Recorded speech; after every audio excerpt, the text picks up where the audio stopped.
Servus, mein Name ist Mike, ich bin seit 11 Jahren CAD Consultant und ich zeige euch alle Tipps und Tricks rund um Solid Edge.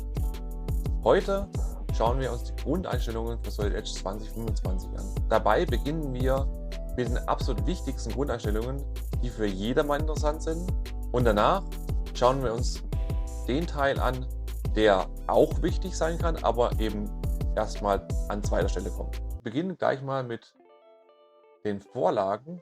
Hier unter Datei neu gibt es ja die Standardvorlagen, die ihr bei der Installation gewählt habt. Hier müsst ihr dann auf Liste bearbeiten klicken, um die Standardvorlagen abrufen zu können. Hier in dem Fall ist bei mir schon dimetrisch eingestellt, also passt so in dem Fall für mich, und lasse ich also auch so. Okay, passt so. Was am Anfang ein bisschen nervig ist, ist immer auch dieses Switchen zwischen Community und Neu und Öffnen. Normalerweise möchte man in der Regel hier drin im Öffnen-Bereich landen und nicht im Entdecken-Bereich. Und das seht ihr auch hier unten schon, nach dem Start von Solid Edge mit der Seite Öffnen beginnen. Sprich, wenn ihr Solid Edge neu öffnet, dann landet ihr direkt im Öffnen-Bereich und müsst ihr nicht mehr hin und her switchen. Also den Haken setzen wir hier rein. Passt so. Wir gehen in die Einstellungen, Optionen, und schauen uns an, was wir hier alles anpassen sollten können. Ich beginne mit dem Datenschutz. Da kann man Einstellungen, ob man Daten weitergeben möchte oder nicht. Ich persönlich präferiere eigentlich das nicht weitergeben. Hier kann ich dann umschalten von Zustimmen auf Ablehnen. Okay. Gleiches mache ich hier unten bei der Product Excellence Program auch. Ablehnen. Okay. Haken dran. Erledigt. Dann haben wir hier nochmal bei Hilfen den Einstellungspunkt mit der Seite öffnen starten, dass wir gerade eben schon den Haken gesetzt haben. Sprich, wir wollen nach dem Start von Solid Edge hier drin landen, nicht unter Entdecken. Also hier der Haken. Dann können wir hier noch die Standardumgebung wählen, also Synchronous oder sequenziell. Da stelle ich auch auf sequenziell. Dann haben wir hier den Part und Assembly Pathfinder undockbar machen. Das möchte ich gerne mal im Vergleich zeigen. Sprich, ich mache es mal zu hier und mache mal eine neue Datei auf. Neues Part. Damit man auch sieht, was passiert. So, hier wähle ich sequenziell. Und dann habe ich hier den Pathfinder und dann verschiebe ich, aber der ist eben nicht so richtig schön, wie wir es von den anderen Leisten her kennen, andockbar. Es gibt keine Pfeile. Das ändere ich jetzt, indem ich hier reingehe und die Option aktiviere, also Hilfen.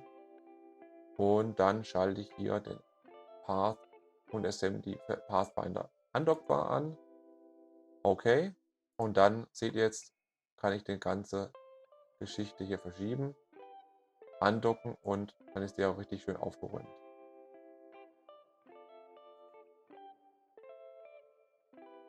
Als nächstes haben wir dann hier weiter unten die Befehlsschaltflächen hier, also die Infos. Da ist es tatsächlich nur sinnvoll für jemand, der wirklich ganz neu mit Solid Edge zu arbeiten, die Haken dran zu lassen. Ich mache immer den erweiterte Quick-Info-Befehl hier aus. Sonst hat man da immer ständig irgendwelche aufploppende Befehle und Infos, die eigentlich mehr auf der Keks gehen als Helfer, wenn man eben schon ein bisschen was kann. Dann kommen wir zum Thema Radialmenü und Gesten. Das verwende ich eigentlich sehr gerne. Da könnt ihr mal einstellen, was wir nachher sehen werden, die Auswirkungen. Da nehme ich hier normalerweise 200 Millisekunden und hier der maximal kurze Weg, weil je länger das wird, desto schlechter oder desto unangenehmer ist das Radialmenü zu bedienen. Meines Erachtens. Je kürzer, desto besser. Damit sind wir die Optionen durch. Okay. Und dann gehen wir über in die Skizze, was für Einstellungen wir da vornehmen können. Ihr seht schon, hier haben wir noch die ganze Information dran, die ich eigentlich dachte, ich hätte sie gerade deaktiviert. Ich gehe jetzt nochmal hier rein und über rechte Maustaste anpassen. Gibt es noch hier nochmal die Haken, die ich normalerweise eigentlich dachte, sind schon gesetzt. Und zwar hier. Erweiterte, ach hier, seht ihr. Die möchte ich nicht haben. Tipps für den Befehlassistent habe ich vorhin vergessen. Die mache ich auch noch raus. Und dann werden wir verschont von den ganzen aufpoppenden Befehlen und Infos. Jawohl.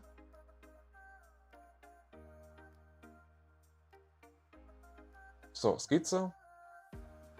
Ebene wählen.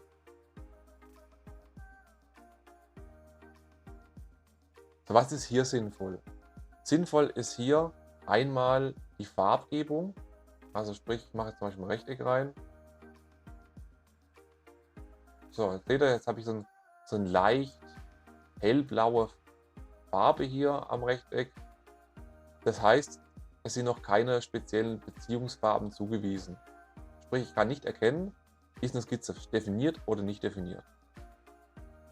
Deswegen schalte ich hier um. Das sind die Beziehungsfarben hier oben.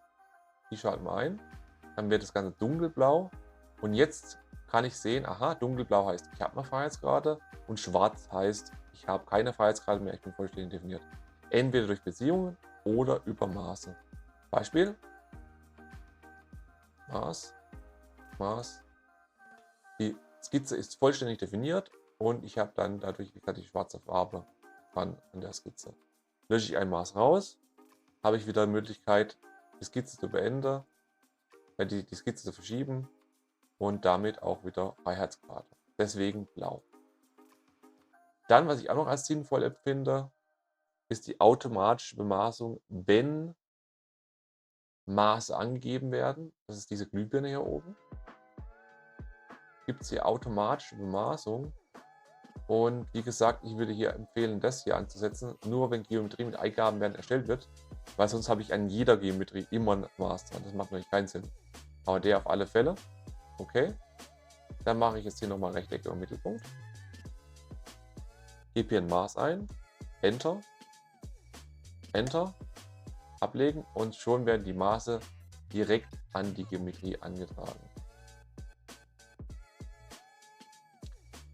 So, dann habe ich eine Einstellung in der 3D-Maus, die ich euch empfehlen kann. Ihr seht, wenn ich die Maus jetzt bewege, ist meine Skizze fixiert, sprich ich rotiere nicht. Nur mit der mittleren Maustaste kann ich noch rotieren, wenn ich möchte, aber die 3D-Maus an sich verschiebt man zweidimensional.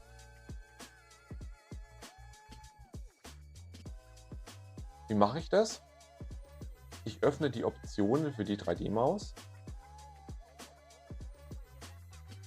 Ihr müsst einmal auch dazu aktiv Solid Edge anwählen, damit es auch hier übernommen wird. Dann steht hier jetzt Solid Edge drin. Dann geht ihr auf erweiterte Einstellungen und dann gibt es hier unter andere Optionen gibt es dann den Punkt ausgewählte Objekte bewegen und den Punkt Skizze Rotation ausschalten. Also das ist das, was ich gerade erwähnt hatte. Und ich würde euch noch empfehlen, den da oben zu setzen, weil der auch ganz nett ist in der Baugruppe später, der Haken. Also die zwei Optionen setze ich, schließe das Ganze wieder und dann kann ich es auch gleich testen. Wie gesagt, wenn ich in der Skizze drin bin und diese verschiebe, dann müsste es jetzt hier gesperrt sein. Der zweite Punkt, der galt hier für die Baugruppe, sprich, ich mache jetzt mal eine Baugruppe auf, einfach um das zu zeigen an einem Beispiel. Neue Baugruppe. Und ich lade mir ein Teil rein. So. Das gilt jetzt nicht für das erste Teil, weil das wird ja fixiert, das erste Teil. Aber das zweite Teil dann. So. Ihr seid quasi ohne Befehl und möchtet jetzt das Teil bewegen. Ihr klickt es an und jetzt könnt ihr, wenn der Haken gesetzt ist in den 3D-Einstellungen, das Objekt mit der 3D-Maus bewegen, verschieben.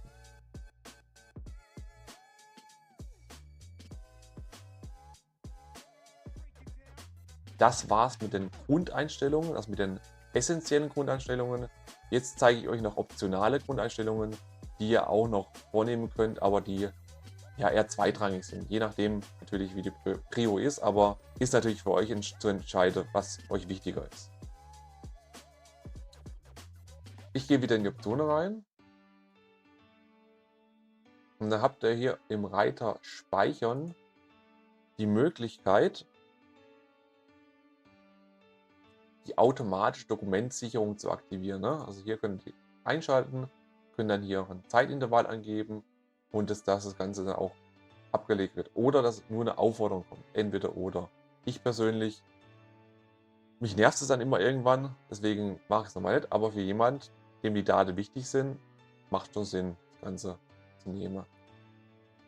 Dann im Reiter allgemein, wenn ihr Wert drauf legt, dass ihr immer Material vergebt, das wichtig für euch ist, gibt es hier den Punkt Aufforderung für Material in neuen Modelldokumenten. Wenn der Haken gesetzt ist und ihr macht ein neues Teil auf,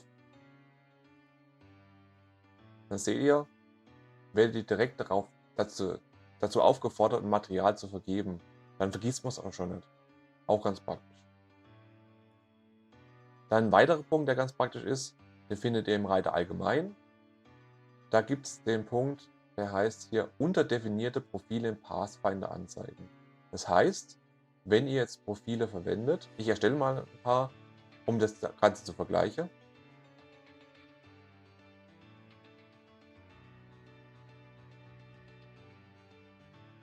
So, ihr seht, ich habe jetzt hier zwei Skizzen.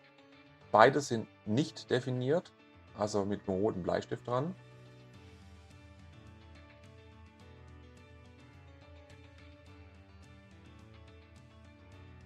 An meinen Kreis setze ich jetzt noch ein Maß dran.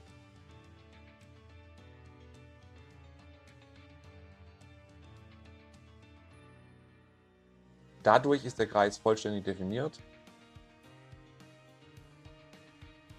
Und ihr seht, der rote Bleistift ist verschwunden. Also damit ist die hier vollständig definiert und die andere ist noch nicht vollständig definiert. Nichts anderes ist das. Also kein Achtung, prüfen oder sonst irgendwas oder eine Überprüfung, sondern einfach nur eine Anzeige, vollständig definiert oder nicht. Dann würde ich euch noch empfehlen, wenn ihr das Radialmenü verwendet, wie ich das häufig mache, das anzupassen. Also man kann sich natürlich vieles anpassen, Shortcuts anlegen und so weiter und so fort. Aber gerade das Radialmenü ist bei mir ständig im Einsatz, deswegen macht es Sinn, das auch anzupassen. Ich zeige es euch mal kurz, was ich meine. Also ich bin in der Skizzierumgebung drin, gehe dann auf Anpassen. Hier über Multifunktionsleiste anpassen, zum Beispiel, gibt es natürlich auch weitere Wege. Und dann habt ihr hier das Radialmenü. Jetzt könnt ihr hier eure häufigst verwendete Befehle reinziehen. Ich zeige euch mal kurz, wie es bei mir aussieht. Die da schmeiße ich alle raus, die brauche ich alle nicht.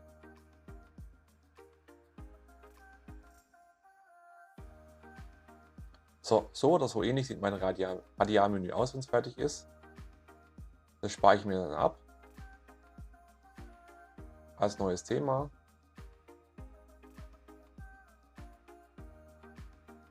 So, jetzt kann ich hier relativ frei von Befehlen, also von wählbaren Befehlen arbeiten, ohne da irgendwann zu suchen, sondern rechte Maustaste trimmen.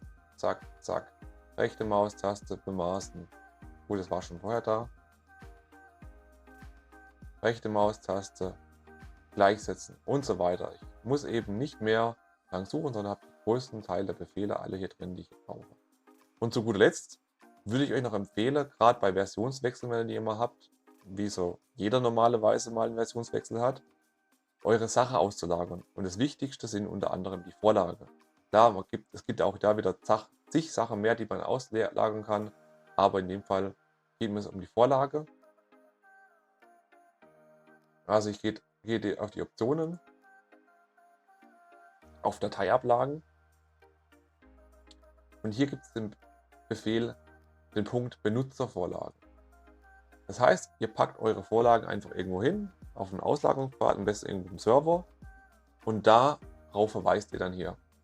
Und dann könnt ihr von dort aus die Vorlagen verwenden und eben nicht lokal. Das heißt, sollte euer jetzt mal futsch gehen, was auch immer, kaputt sein, irgendwas funktioniert nicht, einfrieren, Bug drauf, was auch immer, dann könnt ihr euch jederzeit immer darauf beziehen auf die Vorlage und müsst die nicht immer neu einrichten. Und die gehen nicht verloren.